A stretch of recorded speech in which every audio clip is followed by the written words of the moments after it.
আসসালামু আলাইকুম রহমতুল্লাহি ওবরকাতুহু। সম্মানিত দর্শক, দিল্লির সঙ্গে জামায়াতের সম্পর্ক কেমন যাচ্ছে?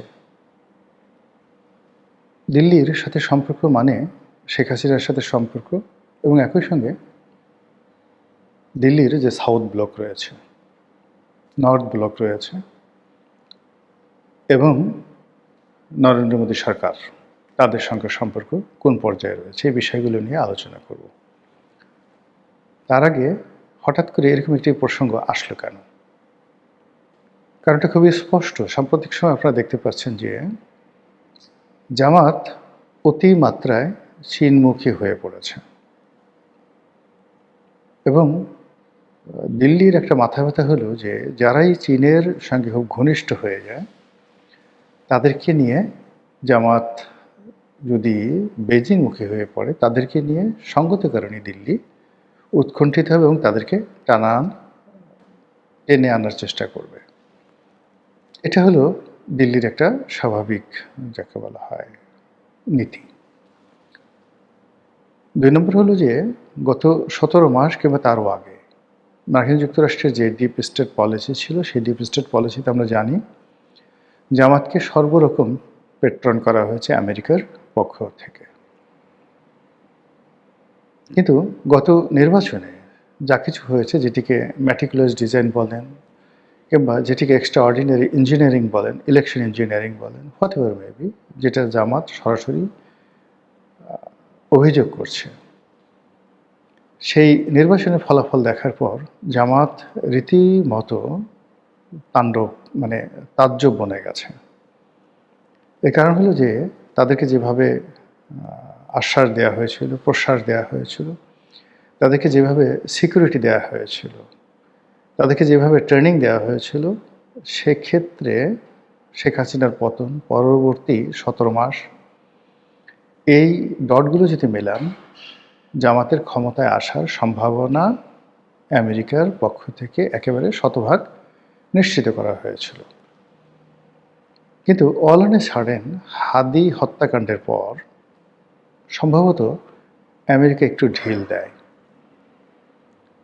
দ্বিতীয়ত, মধ্যপ্রাচ্য নিয়ে, ইরান নিয়ে, ইউক্রেন নিয়ে আমেরিকার যে প্রচণ্ড মাথা ব্যথা, সেই কারণে বাংলাদেশের বিষয়টি তারা একটু চেপে যায়। আর ওই সময়টিতে ওত পেতে থাকা ভারত, তারা রাতারাতি বিএনপির সঙ্গে একটি ভালো সম্পর্ক স্থাপন করে ফেলে এবং এবং ইন্ডিয়ার যে একটা প্রচণ্ড প্রভাব রয়েছে বাংলাদেশে, এবং তা ধারাবাহিকভাবে গত ২০ বছর ধরে যেভাবে বাংলাদেশের রাজনীতি নিয়ন্ত্রণ করছেন, ২০০০ আপনি যদি বলেন ৫ থেকেই সরাসরি তারা যেভাবে নিয়ন্ত্রণ করার চেষ্টা করছেন এবং তাদের পরিকল্পনাতে যেভাবে ১/১১ হয়েছে, যেভাবে ১/১১ সরকার আওয়ামী লীগের হাতে ক্ষমতা তুলে দিয়েছে, যেভাবে এরশাদকে কনভিন্স করে ২০১৪, ১৮ এবং ২৪-এর যে নির্বাচন, সেই নির্বাচন তারা যেভাবে একেবারে, যাকে বলা হয়, ফলাফল রেডি করে তৈরি করে আওয়ামী লীগের হাতে তুলে দিয়েছে। এই কাজগুলো করার জন্য যে মেকানিজম দরকার, যে শক্তি দরকার, যে ইনভেস্ট দরকার, যে ম্যান পাওয়ার দরকার, সবই ভারতের আছে, কিন্তু আমেরিকার সেটা নেই। তো এই জন্য জামাত এই নির্বাচনের পরে যেটা বুঝছে যে যে কোনো মূল্যে হোক না কেন তাদেরকে ভারতের সঙ্গে একটি সম্পর্ক স্থাপন করতে হবে, ভারতকে নিউট্রালাইজ করতে হবে, অথবা ভারতের সঙ্গে এরকম একটা সম্পর্ক করতে হবে যেন ভারত আগামীতে যে রাজনীতির পট পরিবর্তন রয়েছে সেই পট পরিবর্তনে জামাতকে অপরিহার্য মনে করে। তো এই যে ভারতকে নিয়ে জামাতের যে সিদ্ধান্ত, এটি ভারত কীভাবে নিয়েছে? যদি সাম্প্রতিক সময় ভারতের যে রাষ্ট্রদূত তার মনোভাব দেখেন, জামাতের নেতাদের সঙ্গে তার দহরম মহরম দেখেন এবং ভারতের বিভিন্ন রাষ্ট্রীয় প্রোগ্রামগুলোতে যেভাবে জামাতের লোকজন স্বতঃস্ফূর্ত হয়ে আনন্দ এবং উল্লাস নিয়ে যেভাবে অংশগ্রহণ করে, তাতে মনে হচ্ছে জামাতের সঙ্গে ভারতের একটি তলে তলে চ্যানেল তৈরি হয়ে গেছে বা হওয়ার পথে রয়েছে। এদিকে বাংলাদেশের রাজনীতি যেভাবে জটিল হয়ে পড়েছে, তাতে করে আমেরিকা, তারপর ভারত, বাংলাদেশের এনসিপি, জামাত, সেনাবাহিনী, পুলিশ বাহিনী, আমলাতন্ত্র সব মিলিয়ে যে যার পয়েন্ট অফ অর্ডারে দাঁড়িয়ে আছে। একেবারে শেষ সময়টিতে হঠাৎ করে গর্জে ওঠার জন্য তারা দাঁড়িয়ে আছে।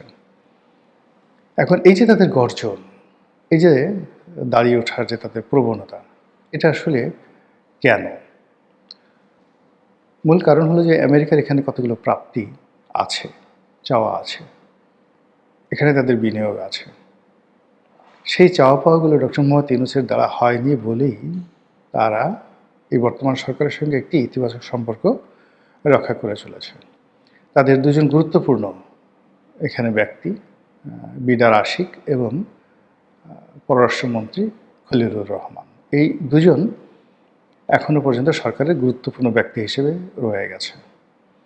অন্যদিকে প্রধানমন্ত্রী হিসেবে তারেক রহমান সাহেব নিয়োগ লাভ করেছেন, কিন্তু তার মুখে হাসি, আনন্দ কিংবা উচ্ছ্বাসের কোনো কিছু আমরা দেখতে পাচ্ছি না।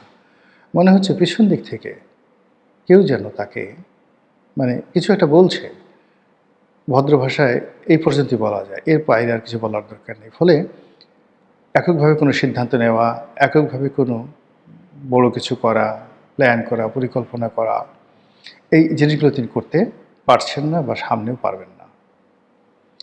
২ নম্বর হলো যে ভারতের সঙ্গে গত ১৭ মাসে যে সকল সম্পর্ক নষ্ট হয়েছে সেগুলো গড়ে তোলা এবং শেখ হাসিনার জামানাতে যেই সম্পর্কগুলো গড়ে উঠেছিল সেই সম্পর্কগুলো আবার চালু করা, এগুলোর উপর নির্ভর করবে আসলে জনাব তারেক রহমান সাহেবের রাজনৈতিক ভবিষ্যৎ কতটা ভারত সমর্থন করবে। থার্ডলি হলো যে এখানে ডক্টর ইউনূসের জামানাতে সরকারি কর্মকর্তা কর্মচারীদের বেতন ভাতা বৃদ্ধি করা হয়েছিল প্রায় দ্বিগুণের বেশি।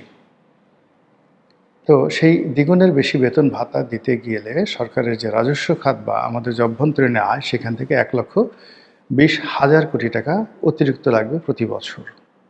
ইট মিনস প্রতি মাসে ১০,০০০ কোটি টাকা বেশি টাকা লাগবে এখন যেভাবে বেতন দেওয়া হচ্ছে তার চাইতে।